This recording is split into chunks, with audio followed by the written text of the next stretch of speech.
यो आरसी भक्तपुरको सम्पूर्ण चार्टर मेम्बर्स एवं पूर्व अध्यक्षज्यूहरू, चार्टर प्रेसिडेन्टज्यूहरू, अगाडि बस्नुभएका सम्पूर्ण रोटरी क्लबका मेम्बर्सहरू, अब हामी रोटरी भाषण गर्नलाई जन्माएको संस्था होइन, सोसल सर्भिसको लागि जन्माएको हो। तर अघि तपाईँहरूले पनि अलिकति यो चाहिँ सुरु हुनुभन्दा पनि अगाडिको अलिकति यो सबै शिवग्यास बेस थियो। तर भक्तपुरमा किन आयो, किन ल्याउनु पर्ने एउटा जरुरी थियो त्यो बेला। आजभन्दा 25 वर्ष अगाडि यो भक्तपुर क्यान्सर हस्पिटल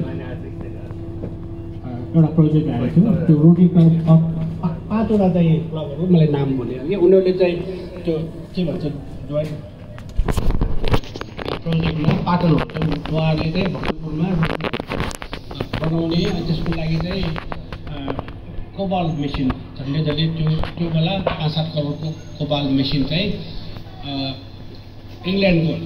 एउटा क्लबसँग मिलेर यहाँ डोनेसन ग्रान्टमा आउने भयो होइन। र नेपाल सरकारले त्यो बङ्कर बनाउनुको लागि 70 लाखको बजेट चाहेको थियो। तर नेपाल सरकारले के भन्यो भने हामी 55 लाख दिन्छौँ, अर्को 25 लाख चाहिँ त्यो लोकलमा उठाऊ भनेर भन्यो। अनि हामी गएको क्लब छैन। त्यसपछि म चाहिँ त्यो बेला भक्तपुर युनिभर्सिटीको अध्यक्ष पनि थिएँ, एफएनसिसिआईको नेपाल उद्योग महासङ्घको कार्यसमितिको मेम्बर्स पनि थिएँ, एक्टिभ थिएँ। र मेरो सबै जिल्ला उद्योग महासङ्घ र अहिले काठमाडौँमा नाम चलेका कर्पोरेट हाउसहरू मेरो रिलेसन राम्रो थियो। अनि उहाँले चाहिँ मलाई जिम्मा दिएर भक्तपुरमा 5 लाख पैसा उठाउँ, 5 लाख दियो। त्यो बेला जिल्ला विकास समिति के बेला भन्ने थियो हाम्रो कोजु, अहिले पनि नाम चाहिँ छ, उहाँले 5 लाख दियो। 5 लाख चाहिँ व्यापारी मार्फत उठाउने पऱ्यो। हामीले चाहिँ एउटा टिम बनाएर उठायो, 15 लाख उठ्यो। नेपाल सरकारको 55 लाख आएपछि त्यो रोटरीको चाहिँ जुन मसिन राख्ने बिल्डिङ बन्यो। त्यसपछि चाहिँ भएन club in Bhaktapur, RC club in Bhaktapur भन्नु थाल्यो कसैले। कसले खुवाउनु र अनि उहाँहरूलाई सम्बन्ध हेर्ने रोटरी क्लब चाहिँ त्यो बेला चाहिँ हाम्रो आफ्नो गभर्नर थिएन, कलकत्ता बेस थियो। कलकत्तामा नाम त अघि नाम ल्याएको थियो एकजनाले, च्याटर्जी के उहाँले लेख्नुभएको थियो। अनि एउटा हामीले कति 5-7 वर्ष एउटा क्लब नपुगेर चाहिँ त्यो हामी चाहिँ फुल प्लेन जान नसकेका थियौँ। त्यसपछि चाहिँ अनि हामी निरन्तर उनीहरू हाम्रो साक्य पुस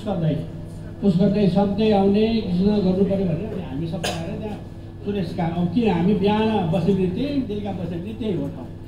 त्यहाँ बसेर सबैसँग लिएर हामी पहिला धेरै मान्छे 9 ग्रह थियो कि भक्तपुरमा, 8-9 जनाको एउटा टिम थियो। सबै जोइन भएर ल यो ल्याउने भनेर हामीले चाहिँ मतलब कि हामीले चाहिँ अब अटोट गऱ्यौँ। अब यो हो एउटा चाहिँ अघि हाम्रो उत्तम रेलले भन्नुभएको, तपाईँहरू सबै हामी जस्तो मान्छेहरू चाहिँ कुनै पनि क्लब संसार सबैले संसार घुमेपछि क्लब पनि धेरै भिजिट गरे। प्रायः जसो रोटरीहरू चाहिँ अरू देशमा बुढो खालको हुन्छ, 50 नागेपछि 60 नागेपछि होइन, प्रायः जसो है। यङ त धेरै कम, किन उनीहरू रिटायर भइसकेपछि उनीहरूको के हुन्छ भनेदेखि सन्तानलाई पैसा बाँड्नु पर्दैन, पैसा दिनु पर्दैन, भएको पैसा कहाँ खर्च गर्ने। अनि त्यस्तै पैसा खर्च हुने ठाउँमा उनीहरू जान्छन्, खर्च गर्छन्। अब किनभने उनीहरू रिटायर गरेपछि उनीहरूको त नेपाल आफ्नो गभर्मेन्टले पैसा पनि आउँछ, आफ्नो पनि त्यो रिटायरमेन्टको पैसा भएपछि कसैले दिनु पर्दैन उनीहरूको। हाम्रो नेपालमा अलिकति उल्टा, हामी यङमा धेरै काम गर्छौँ, पैसा पनि कमाउँछौँ, अनि यस्तो संस्थामा आबद्ध भएर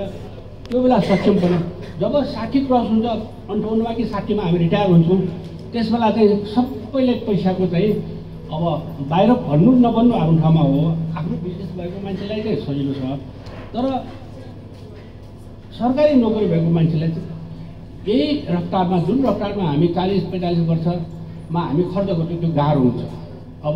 सायद मैले यो कुरा चाहिँ भवानीमानलाई थाहा हुन्छ होला, अब उहाँ रिटायर हुनुभयो भने अब हामीले चाहिँ अब कसैको गाडी चाहिँ हामी ओल्ड एजमा यति नै जसरी यङ एजमा हामीले खर्च गर्न सकिँदैन। यो मैले बिचमा किन उठाएको भनेदेखि यो कुरा अहिले उत्तम दाइले चाहिँ तपाईँहरू चाहिँ यो चार्टर प्रिन्सहरू आउन छोड्यो भने छोड्नु त छोड्या होइनौँ हामी समाजसेवा गर्नु पर्दाखेरि हामी अलरेडी छौँ अगाडि छौँ तपाईँहरू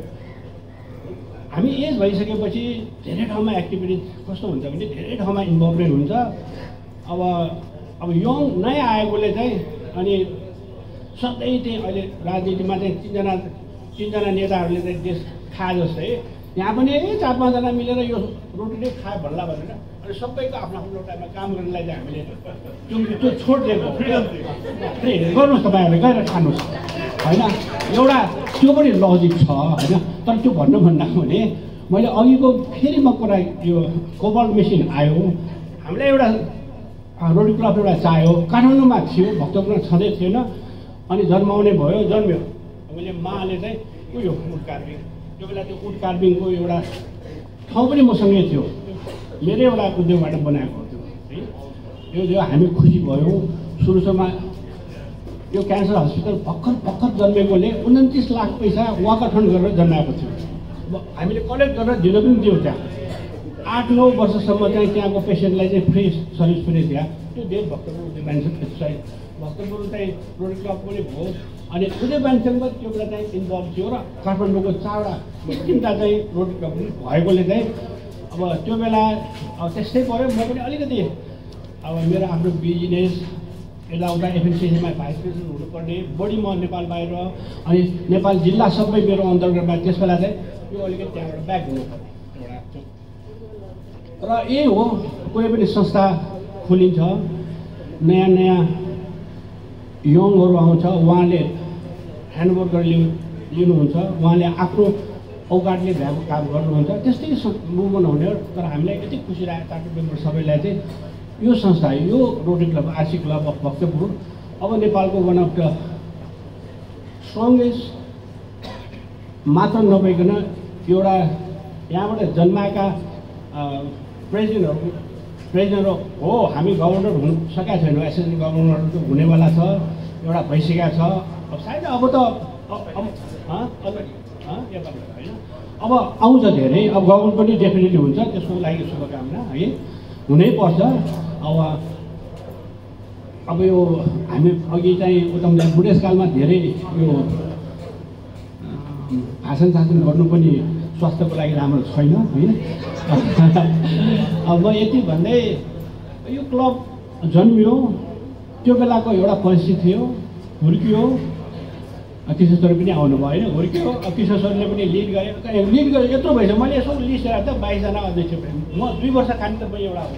होइन म 2003 सायद होला कि म त भुलिसकेँ मैले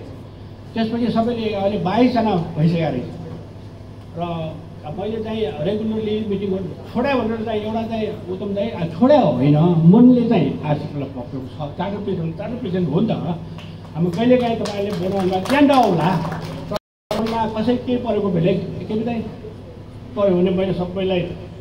त्यो रेस्पोन्स गरि नै राखेको छु र हेरौँ अब तपाईँले रिक्वेस्ट यहाँ रेगुलर मिटिङमा आउने कोसिस गर्नु आएर केही कन्ट्रिब्युट त गर्नु सक्नु आएर मात्रै त्यो आएर त्यो म चाहिँ कस्तो मान्छे हुन्छ त्यो ब्रेकफास्ट मात्रै खाएर आएर केही त्यो ट्यान्जिबल केही रिजल्ट दिनु सक्छु भन्ने मात्रै मलाई अरू ठाउँमा बस्नु मन लाग्छ त्यसपछि त्यहाँ अलिकति अरू फिल हुन्छ क्या भन्ने हिसाबले यो मेरो पर्सनल भ्यू हो होइन अन्यथा नसम्झिनु होला अब म यो माइक सबैलाई धन्यवाद दिएँ रञ्जितलाई नै ह्यान्डओभर गर्न चाहन्छु धन्यवाद उहाँले भन्न चाहनुभएको चाहिँ एज अ चार्टर प्रेसिडेन्ट उहाँ हाम्रो क्लबलाई चाहिने बेलामा एनी टाइम एभाइलेबल हुनुहुन्छ